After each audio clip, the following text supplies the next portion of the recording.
Hey everybody, welcome back to Experience Points, a less formal video series where I talk about games that I'm playing but not yet finished, but I wanted to talk about them anyway. And today, the game I've been playing that I want to talk about is called For a Vast Future by Retreaux Games, Retreaux. I don't know what it is about the way that they spelt the game, but or the name of the company. I just love it. It's so highfalutin and all that. It's fun. It's fun. I like it a lot. But anyways, what's even more fun than the name Retreaux Games is the game that they just put out. It is kind of this love letter to Game Boy RPGs, which is kind of a very niche thing. It's a very narrow audience that they're pandering to here with this, for lack of a better word off the top of my head. This is a really great game so far. It is borrowing heavily that aesthetic. They actually have 4 different aesthetics that you can choose between as far as like the look, the visual look. They have like the green and black or the black and white, and this other one that's the default. It's kind of like this blue and orange look.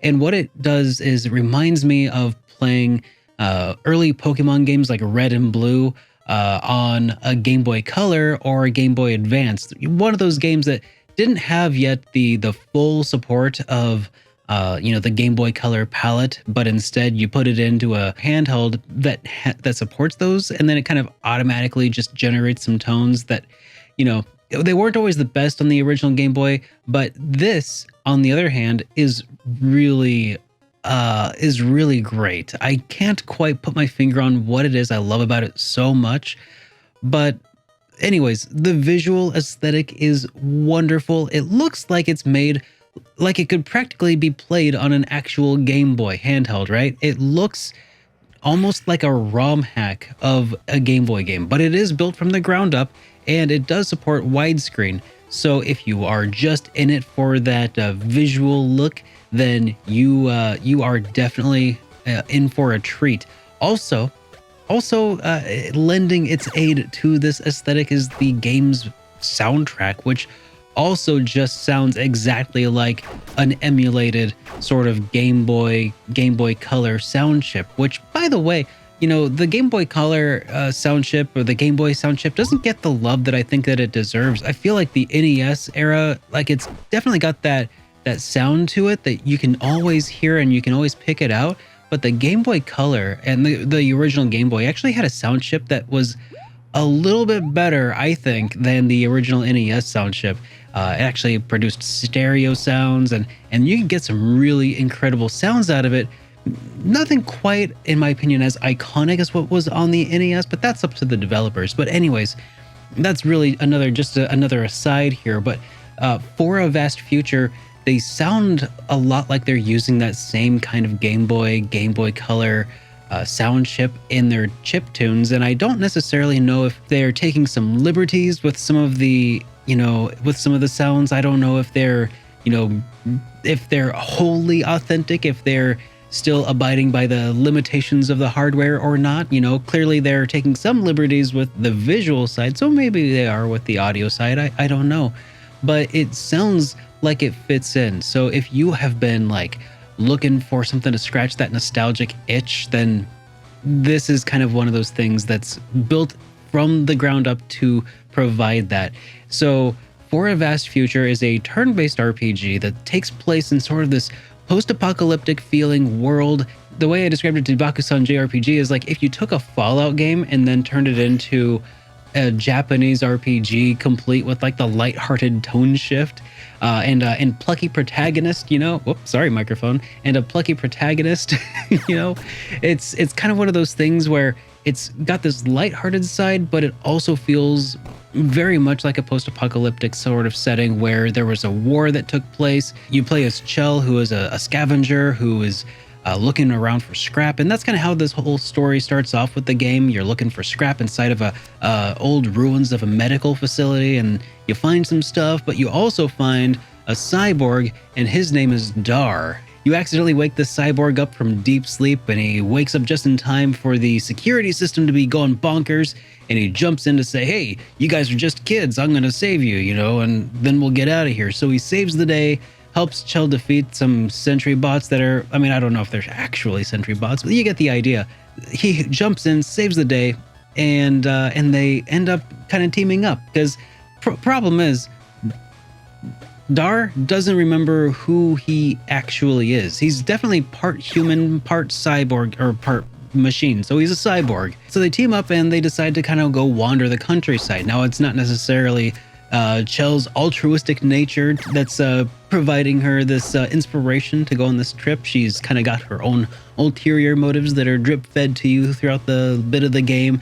It's overall, the story isn't, I think, a huge driving force of the game. It's really kind of this mix of play style. The combat really drives the game forward. They definitely try to keep the game very Game Boy style, and that extends to a lot of the way that a lot of the text is kind of shortened to the point, you know? And so that's how this game also is. It feels very similar to a game that was restricted by those kind of Game Boy limitations, but obviously they play around with those boundaries, you know? It is sometimes that restriction, that necessity that breeds creativity, you know? So in a way, this furthers that Game Boy aesthetic, you know, that they've been talking about, and I've been yammering on about at length already. There's 2 additional characters who join you as you make your way through the world presented within for a vast future. And there's Tarn, who's like an old war veteran, and then there's Pent, who is a prisoner who escaped from like a cult. Well, you actually help her escape from a cult that took over this town, and man, it's a lot of fun. But really, it's the gameplay that is really unique here, because similar to what you might expect from like a Fallout game or from, you know, certain more mature RPGs out there, the protagonists are all using firearms. You can use items like bombs and explosives and first aid kits. You can change your ammo, and this is a big part, because everybody has guns that they all attack with, but they can all switch between different kinds of ammunitions, and some of those have different kinds of status effects, like the ability to freeze an enemy solid, or explosive ammo that causes explosion damage or fire damage. And then there's also like electric damage, and there's a lot of these little things that just add up to making it a really interesting experience. And as you play the game, you'll also see in the combat, there's at the very top of the screen, there's this bar that shows all of the characters that are in combat, and they race to the left. Very, very reminiscent of like a Grandia style RPG, where, you know, it shows the progress. And for a while, I didn't see how you could actually, I felt like there was a way that you should be able to modify turn order in a way, kind of like with Grandia. I have found that there's at least 2 ways. One, you can delay attacks using a specific kind of ammo, and you can also freeze enemies solid with various kinds of like ice attacks that are super cool, so to speak. Pun not intended, but I'll take it. So you have 4 different characters, and you can face off against, like, I think so far I've seen up to 6 different enemies on screen at a single time, and it gets pretty hectic, and you have to manipulate turn order in order to make sure that you're taking enemies out before they can take you out. Obviously, that's what an RPG is. But there's a very strategic element, because the game does throw a lot of enemies at you pretty quickly. Once you've got your sea legs, especially once you get past the initial cultists that have taken over the town that I talked about a little bit ago, once you get past that point, it definitely starts to feel like there's a lot more difficulty, and they're starting to throw a lot more at you.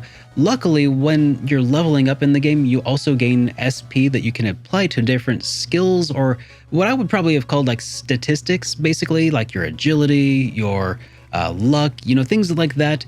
And you can apply different stat boosts to each of your skills through the use of SP, like every 100, 200, 300, you know, basically the requirements increase each time you gain a level. But you can also at any point just reset your skill points back to 0, so that, or your allocations back to 0 rather, and then reallocate your skill points as needed. So it could just be a case of I'm not optimized well, and I could probably stand to redo my stats at some point and see if maybe that improves my outlook. But it's definitely a game that has some difficulty to it. I feel like having played through the game before Retreaux Games made For a Vast Future, they had Pillars of Dust, and that game was pretty tricky. It wasn't extremely difficult, although there were points where it brought the difficulty, but it was really very different. This game definitely feels a bit more like a traditional RPG, with health that rolls over between between battles and stuff. But what I'm getting at though is that this one is starting to bring the difficulty, and I'm not sure how much of that is just my bad loadout and how much of it is the game deciding to really take you to task. And I kind of appreciate that, actually. I'm definitely enjoying my time with For a Vast Future so far, and I hope that you guys give it a shot. It's available on Steam. It came out on the 1st of November. I'm trying to put this video out today on the 1st of November, but we'll see if that happens or not. But anyways, make sure you check it out because Retreaux Games is good people. So anyways, I hope you enjoyed today's video. I'll have another one coming out here on Friday for my review of Chrono Cross, so stick around for that, and I'll see you all in the next one. Have a great day, everybody.